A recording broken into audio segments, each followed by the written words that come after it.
Special thank you to Green Tech Auto. If you guys are interested in batteries, definitely check them out. I'll have a link in the description below. My guy is Art, but you can talk to whoever you want, and they have really great prices on batteries. They've always hooked me up with good prices anytime I need something for my crazy projects. Hey, what's up, guys? I'm really excited for this video because today my batteries arrived. These are the batteries that are going to be going into my 66 Mustang EV conversion. I've got a bunch of videos already out there about it. There'll be definitely more to come, but I just picked these up from our local FedEx Freight.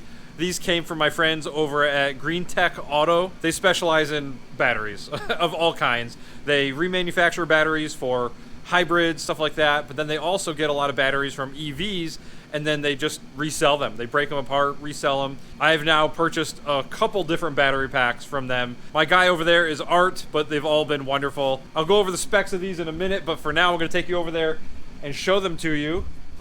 They're a lot smaller than I thought they were going to be.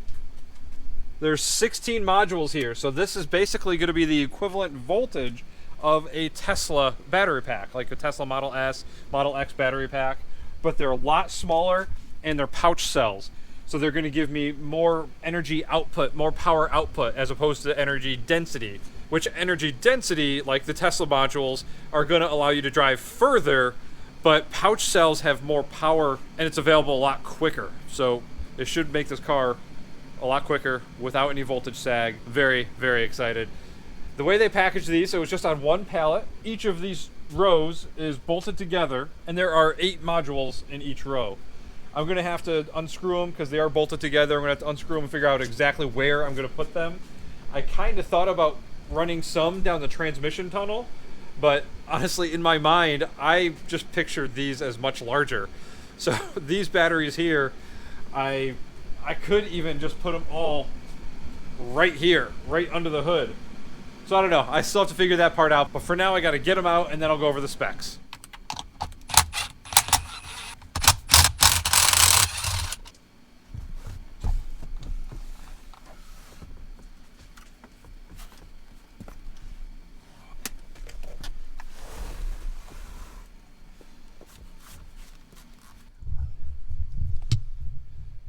This is what it looks like on the underside.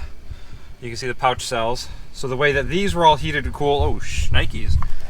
I kind of scratched that, holy shit. Pushing it in here. Oh my God, that could have been terrible. So the way that these are heated and cooled is that there's a cooling plate that goes underneath this that's built into the battery case. Holy shit.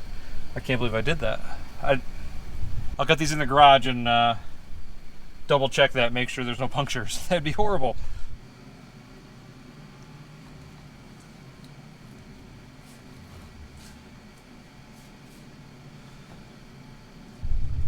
I feel so stupid for sliding those in the back. It's my wife's car. I didn't really pay attention that that panel was missing and the seat brackets were showing, but that was really stupid. Look at that. I think it'll be okay. I don't see any real damage or anything other than the physical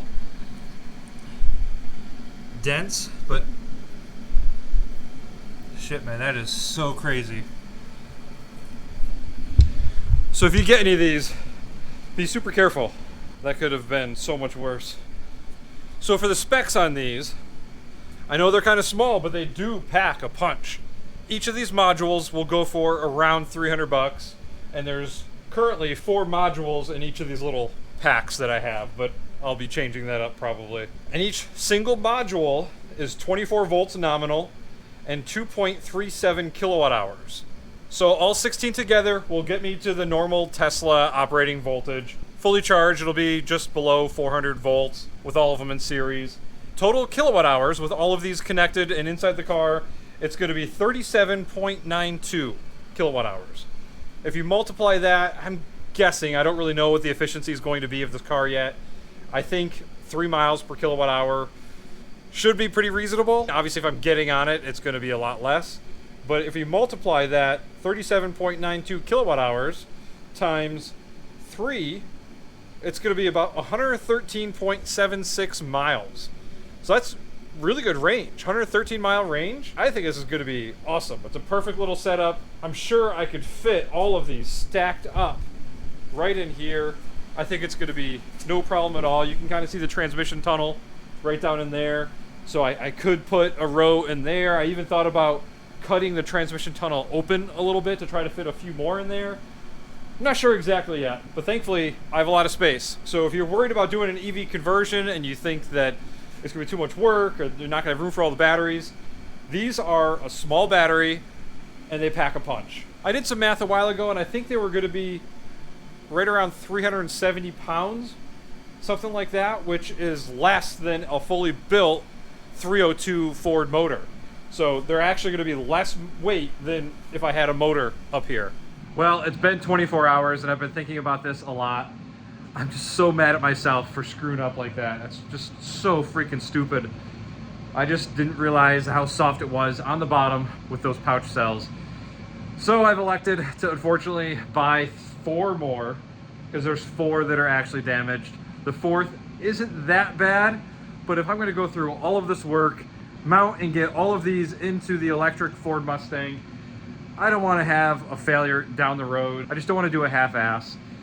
So unfortunately, I'm going to have to spend money and buy 4 more modules.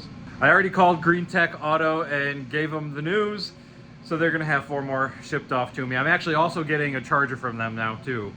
I've been watching the voltage of these 4 as well as the temperature, and they seem fine. No issues. They're not expanding. It doesn't seem like anything is wrong with them, but I just don't want to get them all installed and have an issue later. Not sure what I'm going to do with them. Maybe I'll try to use them for some home energy storage or save them for a lawnmower, I don't know, or some future project. But again, I always say this, but just like my other videos, I do this for you guys so you can see what to do and what not to do. Hopefully this saved you guys some time and money by witnessing yet another one of my screw-ups. But that's all for this update. There will definitely be more. I'm gonna have to make a box for these, mount them in the car. There's still a lot more to go before I go to SEMA this year. So feel free to hit the like, subscribe, all that typical YouTube stuff. Again, thanks for watching, and I'll see you on the next one. Bye.